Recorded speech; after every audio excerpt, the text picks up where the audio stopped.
Nagawas na jug balik katong panga o gatong liog mga choy. So atong una kay atong liog o gatong dire ga usar ni. So karon ni gawas nagbalik no. Kay wala tay no choice dahang kitang sakit. So kinahanglan ta mo kuan sa tong lifestyle. So kinahanglan mo pasingot gamay. Kinahanglan mo adjust sa kaon kay sa atong edad no. Mura na tag senior citizen na ni daghan na kayong ipamati. So na mga maintenance tambal. So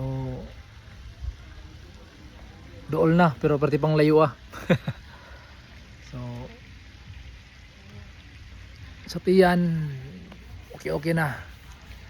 Nakuha na. Pero layo pa.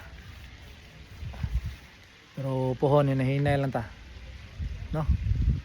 So mahalagi na kanang mapasagda na totong lawas ba. So kung kanus daghan na kayong gipamati, daghan ng sakit, anha pa ta ka realize no nga mag-change lifestyle. So kamo diha sa mutang magkataas ng edad niya mintras wa pay mga sakit-sakit padayon lang tagay kada adlaw bitaw. So as much as possible no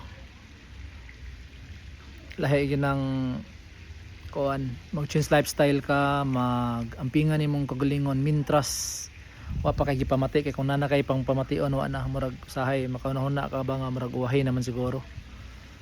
Pero maingon nila mintras buhi pa daw so may pag-asa. So mo na mga choy. So limit sa rice, limit sa carbs. Ay medyo GG na. Ako nagipanood like kaniyo.